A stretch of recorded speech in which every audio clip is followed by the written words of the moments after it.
오늘날 많은 그리스도인들, 우리를 포함한 모든 성도들은 복음에 대한 그 핵심을 어떻게 바라보고 있냐면 위로, 축복, 더 나아가서 성공과 형통에 관심을 맞춘, 또 초점을 맞춘 신앙생활을 하려고 합니다. 여러분도 그렇지 않습니까? 예수님 믿으면서 나름대로 기대하는 바가 성공에 또 있고, 또 형통에 있고, 위로 또 축복에 혹시 있지 않은지 한번 스스로를 돌아보시기를 바랍니다. 예수님을 믿으면 모든 것이 잘 풀린다, 잘 될 것이라는 기대감이 있죠. 하지만 예수님은 우리를 위해서 오히려 자신을 내어드려야 한다는 제자의 삶을 우리에게 말씀해 주고 있습니다. 그런데 그렇게 살지 못한다고 하는 것이 현재 우리의 모습입니다. 복음이 무엇이냐라고 할 때에 복음은 하나님께서 내 삶을 책임져 주신다는 것만으로 끝마치는 것이 아니고, 하나님은, 복음은 내 삶의 주인이 하나님이시다라고 하는 데까지 나아가는 것입니다. 그렇기 때문에 이 복음은 언제나 우리에게 자기 부인, 그리고 순종, 그리고 헌신을 우리에게 요구하고 있습니다. 하지만 우리는 어떻습니까? 이 본질적인 복음의 본질보다도 무엇을 받을 것인가에 대해 익숙합니다. 예수 믿으면, 교회 다니면 뭘 얻을 수 있을까? 여기에 많이 익숙합니다. 상대적으로 그러면서 무엇을 드릴까에 대한 부분들은 인색함이 없지 않아 있습니다. 이게 바로 오늘날 교회가 직면한 여러 신앙의 문제의 시작이 되는 것입니다. 요즘에 어떤 문제가 있느냐? 세 가지를 보자면, 첫 번째 문제는 교회를 단순한 건물이나 예배 장소로 생각하는 사람이 있다라고 하는 것입니다. 여러분, 교회는 건물이 아닙니다. 성경은 교회를 가리켜서 그리스도의 몸이자 믿는 사람들이 함께 이루는 신앙 공동체, 또 생명 공동체, 가족 공동체라고 하는 것입니다. 이건 서로 연결된 지체이기 때문에 한 가족과 같다라고 하는 것입니다. 염산대교회라고 하는 것은 건물이 있어서 천년일길 29-20번이라는 것이 아니고, 함께 주님의 이름으로 모여서 함께 예배를 드리는 우리가 바로 염산대교회라고 하는 사실인 것입니다. 그런데 현실은 어떻습니까? 많은 사람들은 예배를 드리고 곧바로 돌아갑니다. 어떤 사람은 예배를 본다고 하죠. 그리고 곧바로 집에 갑니다. 함께 울고, 함께 웃고, 또 함께 교제하고, 기도하며 세워가는 이 공동체의 삶에는 참여하지 않는다는 사실이죠. 일주일에 한 번 교회 와서 예배를 잠깐 드리고 끝나면 그냥 뒤돌아보지도 않고 바로 가는 것입니다. 교회가 함께하는 모든 프로그램이라든지 활동에 참여하지 않는 것입니다. 그러다 보니까 여러분, 신앙생활은 오래 했을지 몰라도 신앙의 뿌리가 약하니까 삶의 변화가 있지 않습니다. 열매를 맺지 못하는 것입니다. 말씀은 알지 몰라도 성숙은 더디게 되는 것입니다. 여러분, 하나님은 혼자 신앙생활 하도록 하기 위해서 저와 여러분들을 부르신 것이 아닙니다. 함께 자라가도록 하기 위해서, 함께 세워가도록 하기 위해서 우리를 교회로 부르신 것입니다. 그렇기 때문에 지상의 교회는 완전하지 않습니다. 세워져 가고 있기 때문이죠. 약한 부분도 있고 모난 부분도 있지만, 그러한 것들이 서로 어우러져서 거기서 깎이고 다듬어지면서 하나님이 기뻐하신 교회로 세워져 가는 것이 우리의 목표라고 하는 것입니다. 그런데 여기에 대해서 그냥 예배만 드리고 예배만 보고 그냥 가버리게 되면 나를 다듬는 훈련과 교회를 세우는 부분이 빠지게 되니 신앙 성숙과 열매가 약화되면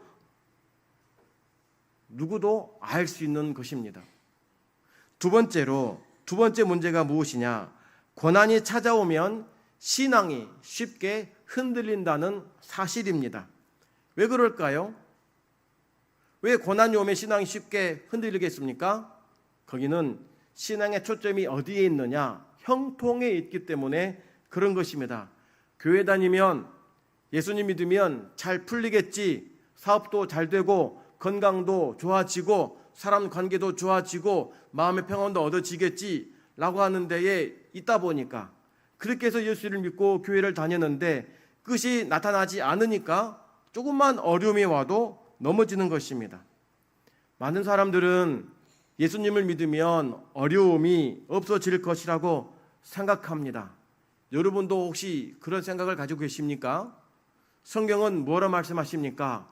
예수님은 세상에서 오히려 환난을 당할 것이라고 말씀하시면서 우리들에게 담대하라고 말씀하십니다.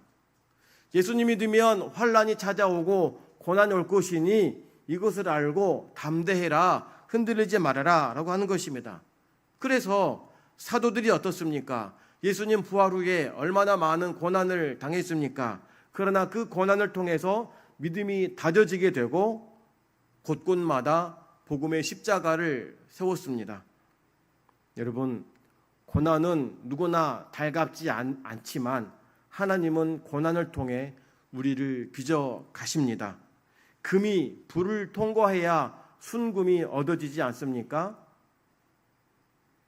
우리의 믿음도 시험을 통과할 때에 믿음이 순전해지고 깨끗해지는 것입니다. 필토로 걸러지는 것이 고난이라고 하는 것이죠. 여러분, 여러분들이 성도가 환난을 당했다고 해서, 어려움을 당했다고 해서 하나님이 우리를 외면하시느냐? 전혀 그렇지 않습니다. 이것은 하나님에 대한 오해입니다. 우리의 믿음을 연단하시기 위해서 우리를 고난의 길로 인도하시는 것입니다. 그렇기 때문에 믿음의 사람은, 성도는 환난 가운데 있을 때에, 어려움 중에 있을 때에 환경을 보고 흔들리는 것이 아니라 환경 너머에 계시는 하나님을 바라볼 때에 그때 비로소 우리의 신앙과 믿음이 견고해지고 단단해지는다는 사실을 믿으시기를 바랍니다. 세 번째로, 축복은 원하면서도 헌신 없는 신앙이 한국교회에 파다하다라고 하는 것입니다. 모든 성도들은 저마다 기도의 제목이 있습니다. 여러분, 1층 로비에 중보 기도함이 있는 것 아시죠?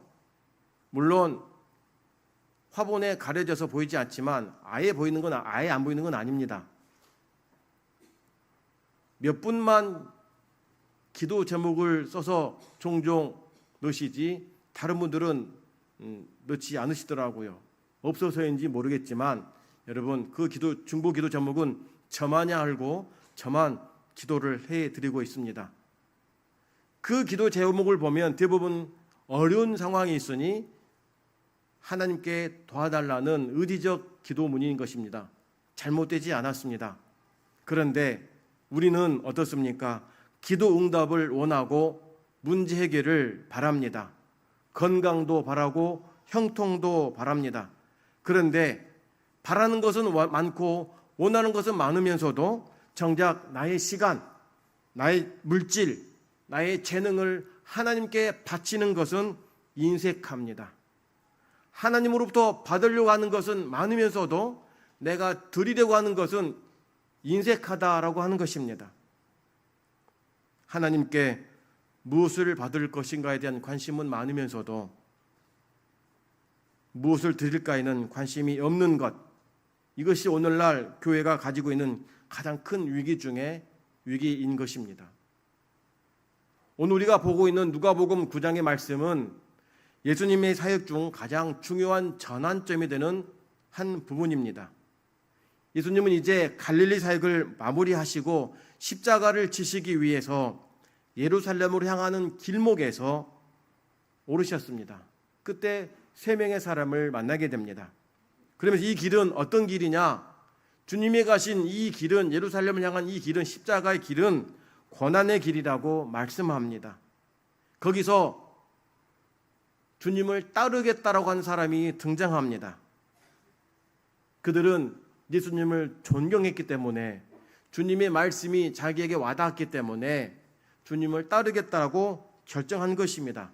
여러분, 마음이 없으면 몸이 움직이지 않습니다. 마음이 없으면 소원이라든지 결단이라든지 이게 있지 않습니다. 마음이 있기 때문에 주님을 따르겠다라고 말한 것입니다. 근데 그들 마음속에는 무엇이 있느냐? 주님을 따르겠습니다라고 했던 그들 마음속에는 무엇이 담겨 있었느냐? 안락함에 대한 기대가 있었던 것입니다. 세상적인 우선순위 그리고 과거에 대한 미련이 남아 있었다라고 하는 사실이죠. 주님을 따르면 뭔가 얻어질 것이 있는 줄로 안 것입니다. 배고픔은 면하겠지. 아파도 고쳐지겠지. 문제 해결은 주님과 따라다니면 걱정 없겠지라고 생각한 것입니다. 이 마음을 예수님은 모르셨을까요? 다 아셨습니다. 그래서 세 명의 사람에게 각각의 다른 말씀을 하셨지만 이 세 명의 다른 말씀이 하나의 메시지를 우리에게 전해줍니다. 그게 무엇이냐? 제자가 되는 것은 삶의 모든 우선순위를 하나님께 드리는 헌신이라고 하는 공통된 메시지를 그들에게 전하고 있었다고 하는 것입니다. 왜 이 말씀을 하셨을까요? 아니, 주님을 따른다고 하니 그래 따라와라 하면 될 것을 그들의 마음을 아시고 참된 제자를 세우기 위해서 이 길은 쉬운 길이 아니다 이렇게 말씀하신 것입니다. 여러분, 예수님은 누구나 할 것 없이 다 환영합니다. 다 받습니다. 그러나 누구나 제자가 되는 것은 아니라고 말합니다. 오는 사람은 붙잡지 않지만 그 길은 아무나 따라올 수 없다 이렇게 말씀하신 겁니다. 그러면서 제자 길은 고난의 길을 각오하는 것임을 말씀합니다. 그리고 하나님의 나라를 먼저 선택하고 먼저 생각하고 뒤를 돌아보지 않는 자가 주의 길을 걸어가는 자라고 분명하게 말씀하고 있는 것입니다. 그래서 오늘 본문은 세 사람과의 대화를 통해서 예수님께서 제자의 삶이 무엇인지를 가르쳐 줍니다. 첫 번째 사람은 어떤 사람이었느냐? 예수님께 말합니다. 주님, 어디로 가시든지 저는 따르겠습니다 라고 말합니다. 어디로 가든지 따르겠습니다. 여러분, 이 고백만 보면 어떻습니까? 훌륭한 신앙 고백처럼 보입니다. 믿음 좋다. 예수님이 든든하시겠다라고 여겨지는 고백입니다. 저는 이러한 고백을 가진 성도들이 우리 교회 안에 많아지기를 기도하고 있습니다. 스스로 어디로 가든지 따르겠습니다. 이 고백이 얼마나 귀한 고백입니까? 그런데 예수님은 그 사람의 마음을 아셨습니다. 예수님이 어떻게 그 사람에게 말씀하셨느냐? 여우도 굴이 있고 공중에 새도 집이 있지만 인자는 머리 둘 곳이 없다 이렇게 말씀합니다. 예수님을 따르면서도 세상적 기대가 그에게 있음을 예수님이 아신 겁니다. 그러면서 여우도 굴이 있고 새도 집이 있지만 나는 잠잘 곳이 없다 이렇게 말하는 겁니다. 이것은 무엇입니까? 나 따라오려면 고난 어려움 감수해야 돼 라고 하는 것입니다. 편안함을 보장하지 못한다라고 하는 것입니다. 예수님은 제자의 길을 말씀하실 때 그 누구도 한 번도 쉬운 길이라고 편한 길이라고 말씀하지 않으셨습니다. 오히려 뭐라 말씀하십니까? 자신을 부인해라 라고 말씀합니다. 그리고 자기 십자가를 져야 한다 이렇게 말씀합니다. 자기 부인, 자기 십자가 지는 것 이게 쉬운 일이겠습니까? 쉬운 일은 결코 아닌 것입니다. 그런데 이 길을 제자의 길이라고 말씀하는 것입니다. 여러분, 예수님 믿는 것 성공하는 법을 배우는 것이 아닙니다. 어떤 상황이 와도 흔들림 없이 주님을 신뢰하는 삶을 배우는 것이 예수님을 믿는 것입니다. 폭풍이 와도 비바람이 쳐도 환란이 오고 어둠이 계속되더라도 하나님은 신실하시고 나를 떠나지 않는다는 믿음을 가진 것이 진정한 믿음의 길을 걷는 사람의 모습인 것입니다. 여러분, 신앙이 계산으로 시작이 되면 어떻게 될 것 같습니까? 계산이 맞지 않으면 금방 무너집니다. 계산하고 왔는데 계산이 맞지 않으니까 뒤로 발 빼는 것 아니겠습니까? 내 생각과 다르니까 발을 빼는 것입니다. 하지만 사랑으로 시작된 헌신은 어떨 것 같습니까? 환경이 바뀌어도 흔들리지 않는 것입니다. 남녀가 사랑해서 결혼을 해야 힘들고 어려워도 그 사랑의 힘으로 버티는 것 아니겠습니까? 그런데 그 가족에 있는 재산 보고 능력 보고 결혼했다가 재산이 빠지고 능력이 없어지니까 기대한 바가 없어지니까 어떻게 됩니까? 가정에 행복이 있겠습니까? 목적이 달라지는 것입니다. 두 번째 사람은 어떻게 말하느냐? 예수님이 먼저 말씀합니다. 나를 따르라 라고 말씀합니다. 예수님께서 먼저 나를 따르라고 하실 만큼이면 그 사람의 믿음의 분량이 어느 정도인지 가늠할 수 있지 않겠습니까? 아무나 부르겠습니까? 예수님도 기도하시고 제자들을 뽑으셨듯이 이 사람도 따를 수 있을 만큼 되니 부른 것입니다. 근데 이 사람이 어떻게 말하느냐? 먼저 가서 아버지를 장사하고 오게 해 주십시오 이렇게 말합니다.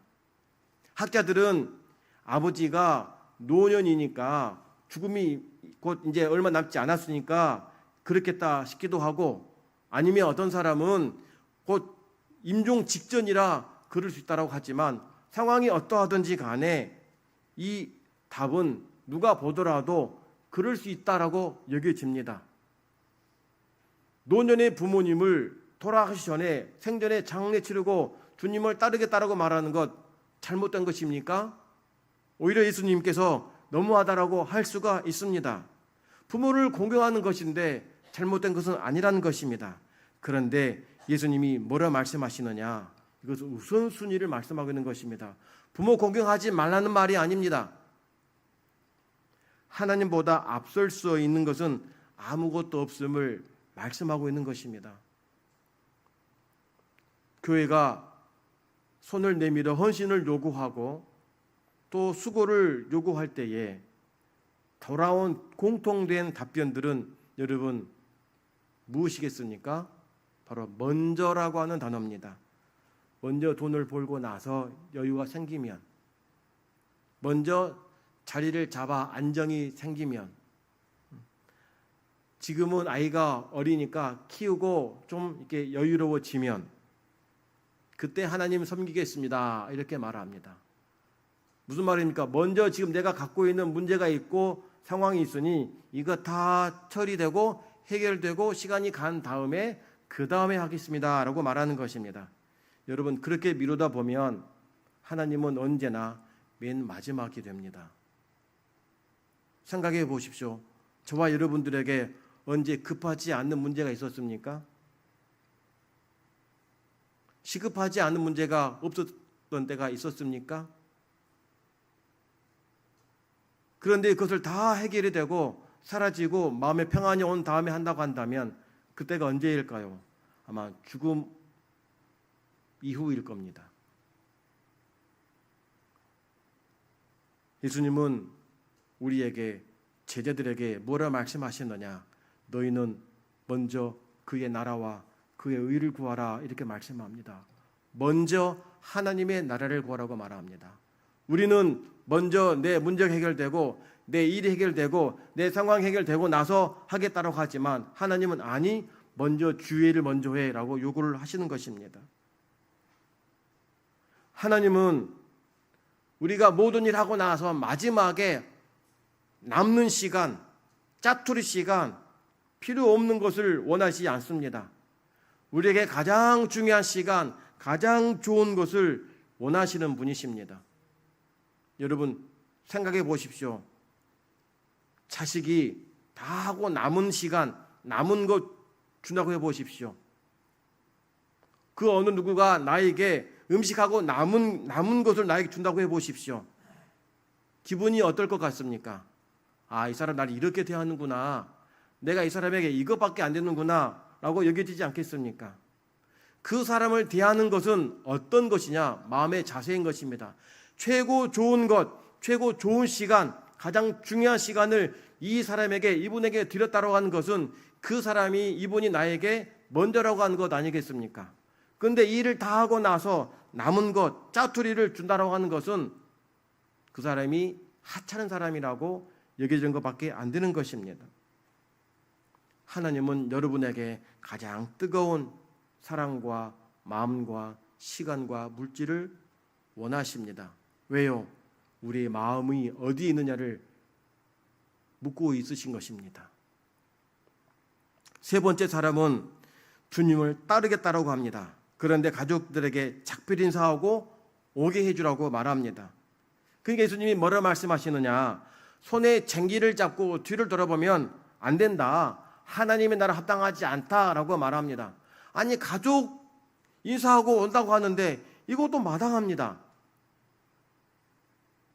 이것도 우선순위를 말하고 있는 것입니다. 여러분, 요즘은 시골도 이미 첨단 기계화되어 있어서 소가 소를 쟁기 끄는 모습은 볼 수 없습니다. 그런데 이 당시는 소가 쟁기를 끌었기 때문에 소를 모는 이 쟁기 잡는 사람이 뒤를 돌아보면 쟁기가 어떻게 됩니까?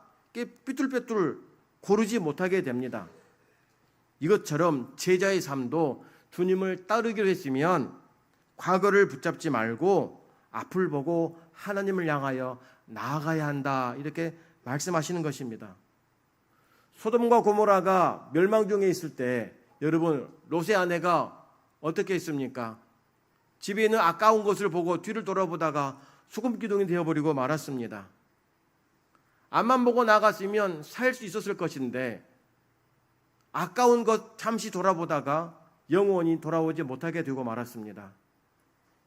400년 넘도록 종살했던 이스라엘 백성들을 출애굽을 시켰습니다. 하나님의 은혜로 나올 수 없었는데 그들을 건져주셨습니다. 홍해를 건너게 하셨습니다. 가나안이라고 하는 엄청난 땅을 약속을 바라보고 걷게 하시는데 그 광야 여정 내내 이스라엘 백성들이 한 것이 무엇입니까? 원망 불평 속에서 애굽으로 돌아가고 싶다, 애굽으로 돌아가고 싶다, 그때가 좋았는데 라고 얼마나 불평했습니까? 결국에 그 세대는 가나안 땅에 들어가지 못했습니다. 여러분, 주님을 따르기로 했으면 온전한 마음으로 주 앞에 나아갈 때에 하나님 우리의 삶을 예비해 주심을 믿으시기를 바랍니다. 하나님에 대한 우리 마음은 어때야 됩니까? 전심이어야 합니다. 전심이어야 합니다. 왜 하나님은 이렇게 철저한 헌신을 우리에게 요구하실까요? 아니, 사업도 해야 되고 직장도 다녀야 되고 자녀도 키워야 되고 이것저것 해야 되는데 왜 철저한 헌신을 우리에게 요구하실까? 첫 번째는 헌신 없는 신앙은 평생 반쪽짜리 신앙으로 남기 때문에 그런 것입니다. 하나님은 언제나 우리에게 온전을 원하셨습니다. 온전함입니다. 깨끗함이죠. 순수함입니다. 이걸 바로 거룩이라고 말합니다. 그래서 아브라함이 어땠습니까? 하나님께 이삭을 바치지 않습니까? 이삭은 아브라함에게 전부입니다. 돈이 없는 것도 아닙니다. 그러나 이삭이 전부였던 것을 하나님께 바치자 그 믿음을 하나님으로부터 인정을 받았습니다. 모세 어떻습니까? 가만히 있었으면 후계자가 되었을 것입니다. 그러나 히브리서 보면 왕궁을 버렸다라고 말합니다. 그리고 광야로 나가서 40년 동안 모든 것 다 벗겨지게 되고 이스라엘 백성의 지도자로 위대하게 섰지 않습니까? 베드로도 생업을 내려놓고 그 그물을 내려놓고 주님을 따라가서 복음의 위대한 선지자가, 전도자가 된 것입니다. 바울 보십시오. 학문적으로 뒤떨어지지 않은 최고 학력자였습니다. 그러나 바울 스스로 말하기를 이 모든 것들을 배설물로 여긴다라고 말했습니다. 그리고 오로지 주님만 증거 했습니다. 그래서 바울의 전도로 말미암아 얼마나 많은 나라들이 복음으로 교회가 세워졌습니까? 여러분, 이걸 보면 하나님은 능력 많은 사람을 쓰시는 것이 아닙니다. 하나님께 온전한 마음을 바친 자, 하나님을 전심으로 사랑하는 자, 하나님을 최우선순위로 여기는 자를 하나님은 사용하신다는 사실인 것입니다. 반쪽짜리 신앙이 여러분 건강하겠습니까? 이건 건강하다고도 말을 못하고 건강하지 않다가도 말 못하는 것입니다. 두 번째는 헌신이 세상을 이기는 하나님의 방법이기 때문에 그런 것입니다. 세상은 돈이 최고라고 합니다. 권력이 최고라고 합니다. 이걸 가지면 뭘 해도 할 수 있다라고 말합니다. 그러나 하나님의 나라는 정반대입니다. 작은 어린아이가 드렸던 오병이어 그 도시락이 얼마나 많은 사람들을 먹였습니까? 그냥 먹였습니까? 배불리 먹였습니다. 그게 끝입니까? 광주리에 남을 정도로 흘러넘쳤습니다. 하나님 나라의 방식인 것입니다. 이것뿐만이 아닙니다. 이름 없는 한 여인이 예수님의 발에 깨뜨린 향유 옥합, 머리에 부어드린 향유 옥합은 어떻습니까? 지금도 그 여인의 이름이 전도할 때에 전해주고 있는 것입니다. 돈이 있어야 되고 지혜가 있어야 되고 힘이 있어야 된다. 그건 세상 논리입니다. 그러나 하나님의 나라는 돈이 없어도 능력이 없어도 건강이 없고 못 배울지라도 주님 사랑하기만 한다면, 주님의 마음 가지고 주 앞에 나아가기만 하면 하나님은 그 작은 것을 통해 위대하게 쓰시는 하나님이심을 믿으시기를 바랍니다. 하나님은 우리의 큰 것 보지 않습니다. 우리의 화려한 것 요구하지 않습니다. 온전한 마음으로 드려지는 헌신을 기뻐하시는 것입니다. 여러분, 예수님은 우리에게 무엇을 주셨습니까? 자신의 전부를 주셨습니다. 일부가 아닙니다. 전부를 주셨습니다. 십자가에 돌아가신 그 사건은 우리에게 하나밖에 없는 생명을 우리에게 주신 위대한 사건인 것입니다. 그렇기 때문에 우리의 헌신은 하나님의 사랑을 얻기 위한 조건이 되면 안 됩니다. 내가 이걸 하는 이유는 내가 복을 받기 위함이고, 이렇게 하는 이유는 내가 부자가 되기 위함이다. 이 조건이 성립되면 안 됩니다. 우리의 헌신의 기초는 주님으로부터 받은 사랑에 보답하는 것이어야 합니다. 은혜 받은 사랑에 감사함으로 헌신이 드려져야 하나님은 그 마음을 보시고 우리에게 더 큰 은혜를 부어주시는 분이심을 믿으시길 바랍니다. 성도 여러분, 여러분들은 예수님을 따르면서 무엇을 계산하고 있습니까? 내 삶의 가장 중요한 자리는 여러분 하나님께 드려지고 있습니까? 아직도 세상을 향해 뒤를 돌아보고 있지 않습니까? 예수님 우리에게 부르실 때에 나를 따르라 하실 때에 잠시 먼저 이 얘기가 아니라 주의 길을 가는 데 있어서 거침없이 갈 수 있는 여러분 되기를 축복합니다. 십자가의 길 주님 우리에게 초대하셨습니다.